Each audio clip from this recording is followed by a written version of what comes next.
असद के एनकाउंटर पर टीवी9 से बोले यूपी एसटीएफ के एडीजी अमिताभ यश। उमेश पाल की हत्या के बाद से ही फरार थे आरोपी। एसटीएफ की टीम 1.5 महीने से गैंग को ट्रैक कर रही थी। मेरठ में आरोपी 5 मिनट से मिस हो गए।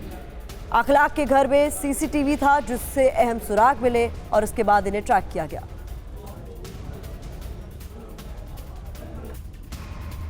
आपको अच्छी तरह जानकारी है संपूर्ण घटनाक्रम की। 24 फरवरी को इस गैंग ने एक इम्पॉर्टेंट गवाह उमेश पाल की हत्या कर दी थी।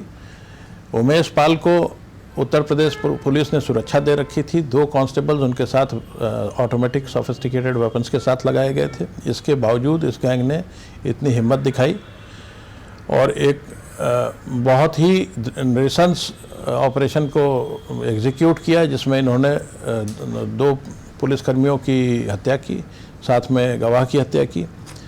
ये क्रिमिनल जस्टिस सिस्टम की जड़ पर प्रहार था, क्योंकि अगर इस तरह से गवाह मारे जाएंगे तो कोई भी व्यक्ति कभी भी गवाही देने को तैयार नहीं होगा और ये सारे क्रिमिनल्स छूट जाएंगे।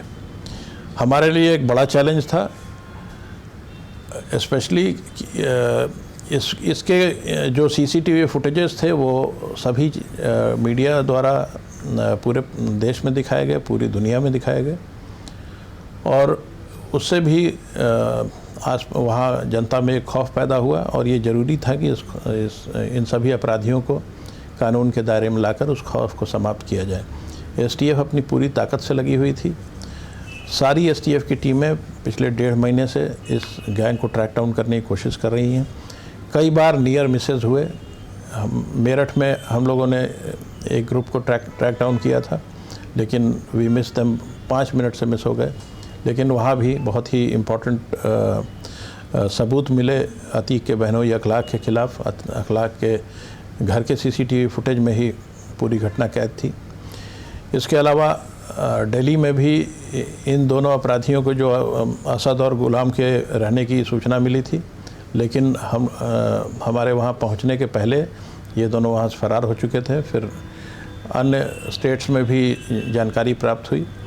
हम लोग लगातार, हमारी पूरी एसटीएफ की सभी टीमें बहुत ही कोऑर्डिनेटेड एफर्ट्स के साथ इन्हें लगातार ट्रैक डाउन करने की कोशिश कर रही थी और फाइनली आज लगभग 12 बजे से 1 बजे के बीच में झांसी में गुलाम और असद को ट्रैक डाउन किया गया। पूर्व में जिन लोगों ने शेल्टर दिया था उनसे हमको ये जानकारी थी कि इनके पास सोफिस्टिकेटेड वेपन्स हैं और इसलिए पुलिस टीम भी पूरी तरह से तैयारी से थी और फाइनली इस एनकाउंटर में ये दोनों अपराधी मारे गए।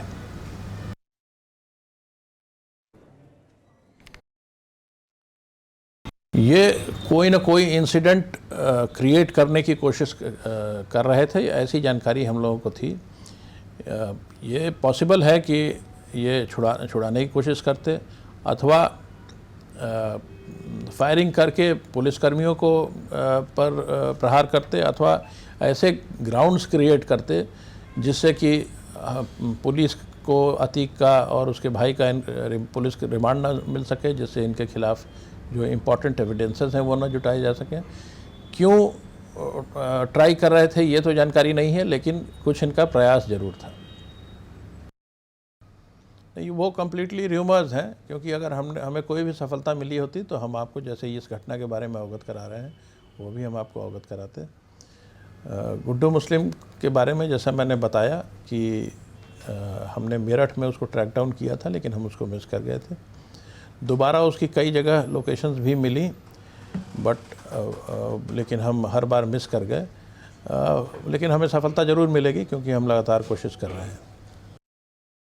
जो हम लोगों को जानकारी प्राप्त हुई है, ये सभी अलग अलग अतीक अहमद से टच में थे। गुलाम और असद दोनों हमेशा साथ साथ रहे और असद अतीक से टच में रहे और गुड्डू मुस्लिम भी कई बार अतीक से टच में आया। बड़ी कवरेज लगातार जारी रहेगी। फिलहाल रुकना होगा एक छोटे से ब्रेक के लिए।